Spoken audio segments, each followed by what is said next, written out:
Hey guys, welcome back to another video, and this is a VR to Retroredsteve, that lovable rogue who has tagged me again in another video. I think this is the third VR I've done in a row tagged by Retroredsteve. So cheers, Steve, because you were giving me ideas for videos rather than the monthly pickups video and some random ruin I just go out and find. Oh, got a lovely beer match here. What's this? Oh, okay. Matthew, also spelled Matthew with one T, or Matt, two T's. From the Hebrew meaning gift of the Lord. He is kind, honest, and emotional, yet strong with a mischievous streak. I think that's pretty much it. A deeply caring family man. However, we're not here to talk about the meaning of my name. We're here to talk about 5 video games I always go back to, and there are definitely 5 and a lot more games I always tend to return to. Where to is the cameras? About there. It's that side. That's cool. So a few people have done this before. Mark, George Slasher Games. He's not called that anymore. He's called Hawada Games. Is it? Is that it? Don't ask me to speak Geordie. He's done this and tagged a few people, and then Steve's done it and tagged a few people. So I've got a list of people I'm going to tag, and the idea is to tag one person after you read out every game, pretty much.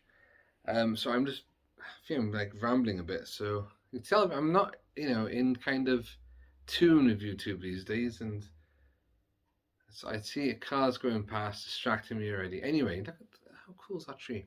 Game number 1 then. This is NES Open Tournament Golf, also known as Mario Golf to me and my friends. So a couple of these games in my list are the NES or Mega Drive, proper retro, and the reason for that is they're smaller games, they're quick to load up, easy to go back to, just have a quick blast. And I'm not big into golf, in all honesty, at all. But I really enjoyed playing this game, and I think the reason I keep going back to it is because I play this game with my friends and growing up, and we got so much fun memories of playing as Mario or Luigi and going up against different characters. Donkey Kong is in the clubhouse. Um, we got a few holes in one. I think it was all pure luck, if I'm honest. But it's such an easy game to go back to, and it's not too complicated for a golf game. I mean, but it's got all the mechanics there to make it a good golf game. And I tell you what, this is actually in the list. This is the most recent game I've played because you can play this on Switch Online, Nintendo Switch Online, and the NES games obviously, and it's there. So I've been doing that lately. I'm still not any better than I was as a kid. But yeah, great game to go back to. The music's playing in my head now. So really enjoyed NES Open Tournament Golf, but like you said, bit of a mouthful, so we just call it Mario Golf. And if I was filming this in my room, you would see the poster on my bedroom wall. I'm going to tag Gull Payne for this one. So Gull, you've been tagged. You're always showing off a nice variety of games. So yeah, it would be interesting to see which of those games you always go back to. Game number 2 then, guys. Got my list down there. Burlow, excuse me. We're good. Is Streets of Rage 2. Now, I imagine that's going to be in a lot of people's lists. And the thing of this list I've got, it's not necessarily my favorite games, even though Streets of Rage 2 is a favorite game. It's because I've got like a lot of favorite RPGs and things, but I don't go back and play them often because they're just too big and I haven't got enough hours in the day. Because there's still loads of Switch games, PlayStation games, online games I want to do, I've never completed. I'm playing Elden Ring at the moment, which is awesome, by the way. Off topic, off track, let's get back. Streets of Rage 2. Once again, grew up playing this on the Mega Drive with my mates. And also, not just my childhood friends, but friends I met through work and school as I got older. Yeah, probably a couple of maybe for 4 or 5 years ago might have been the last time, but it's such a great game to have your mates over and have a blast on. For me, it's definitely the best in the series. I love Streets of Rage 4, they did a couple of years back. So much nostalgia again. The characters, the moves, graphics were lush. The music, yeah, you can't beat Streets of Rage 2. You really can't. So that's my favorite side-scrolling beat 'em up. I did enjoy the new Turtles one, Shredder's Revenge, they released recently. And for Streets of Rage 2, then my nomination is going to be for Nathan's Gaming. So Nathan, usually into your horror, so it'd be interesting to see if you do this video and if there's any horror titles that you quite often return to. Game number 3, guys, is one of my all-time favorite series, and a lot of people will agree with me on this, and it is The Secret of Monkey Island. Now, this used to be The Curse of Monkey Island. I would usually go back to and play because I had it on PC. It was quite easy to load up, have a go. But lately, over the last several years, the one I tend to go back to is The Secret of Monkey Island, the original by Ron Gilbert. And of course, we are getting the new Return to Monkey Island. Gaming heaven right there. If you might not be a point and click adventure fan, but even if you're not, you can probably appreciate a good story. Monkey Island's got an awesome story. A lot of random humor, which is right up my alley. Is it up your alley or down your alley? Comments below, please. Below. The Zombie Ghost Pirate, the Chuck, Guybrush Threepwood, Mighty Pirate, Elaine. The Three-Headed Monkey. Stan. There's so many iconic characters in that series. I think that's why it stands out so much for me. Is like you haven't got like bland characters. You've got all the characters are so different and stand out for like random reasons. It's just awesome. And again, the puzzles are very clever. Everything, this works. So I can't wait to play Return of Monkey Island. But for the Monkey Island game, my tag is going to be none other than a fellow Monkey Island lover, which is on a retro tip, Pete. Of course, he did his Monkey Island documentary, which was very popular, and he managed to interview Ron Gilbert and a few others on the team. Absolutely amazing. Very jealous of that still. But nice one, Pete, nice one. So yeah, if you do a VR, it'd be interesting to see what games you always return to. Okay, so 2 left on the list. If you watch my channel, you probably know what they are.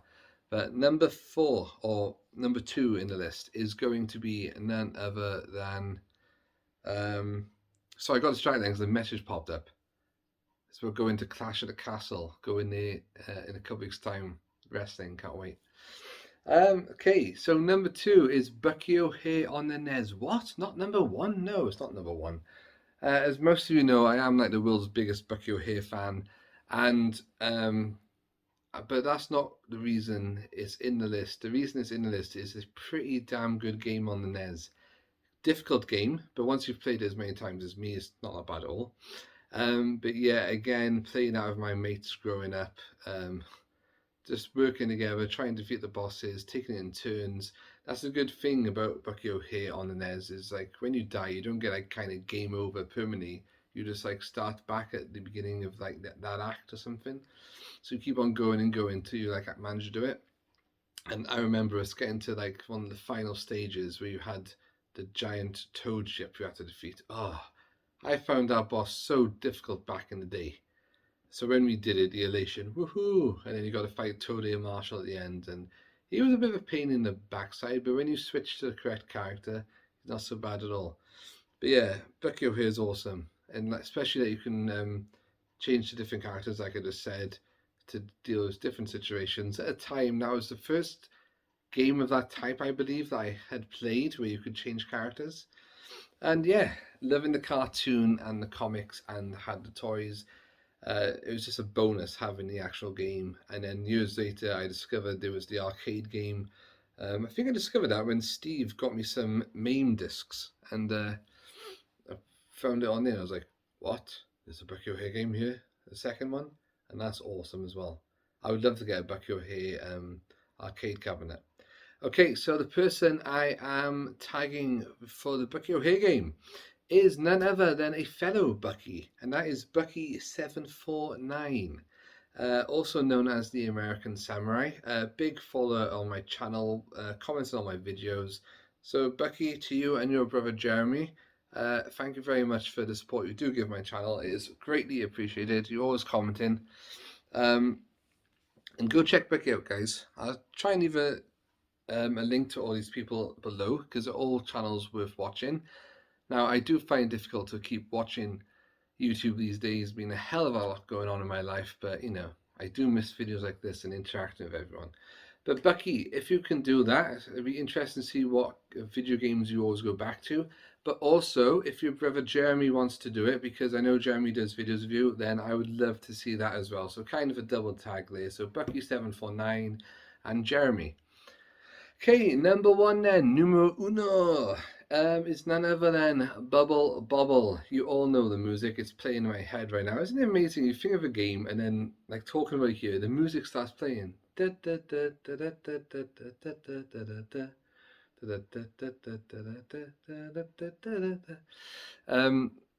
and the reason this is number one and the reason I go back to it so often, again, same reason as the other games, childhood nostalgia. Playing this with my friends, the memories. Commodore 64. This is one of my earliest video game memories of all time, alongside Flimbo's Quest. They're the first two games I can remember ever playing in my life. And yeah, of course, I could never finish our game, even with my friends playing it. We got so far, died, but it's a game you'd always go back to and you'd always load it up again and have another go. And it's just so quick to load it up now and play it. And you know, so sometimes I do that. If I've got like half an hour spare and I got to go out, I'm like waiting, maybe I'll just put that on. Yeah, because I know I'm not going to get far. And like I said, our music's iconic. I had a couple of Bubble Bobble t-shirts, so I'll have to dig them out. So yeah, there you go. And my tag for that one is going to be Goodwin's Place.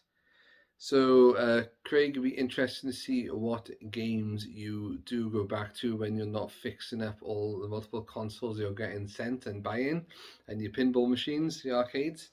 So that'd be really interesting to see if you do a VR. But also, guys, if you're watching this and I haven't tagged you, because it is impossible to tag all the people I want to, and I thought let's try and do some different ones. Please get a video in and just let me know if you've done it because I'll be interested to see it. And like I said, sometimes I find it hard to keep following YouTube. Yeah, so that is my VR to Retroredsteve. Thank you for tagging me. Of course, they used to call me and Steve the Welsh Warriors back in the day. Co-hosts of the Tours High Score Challenge. Co-founders, that was what it was, yeah. Tours High Score Challenge seems to still be going well. I've got no plans to return to it at the moment, but I'm glad it's still going well, led by Luke and now Big Juffer. So well done, guys. Thanks for keeping that going if you're watching this, and thanks for keeping it going if you're not watching this. Okay, guys, that is all from me. Let me know what you thought of my picks in the comments below, and I'll be looking forward to watching your VRs. So as ever, boom, see you soon. And at Play Blackpool if you go in there.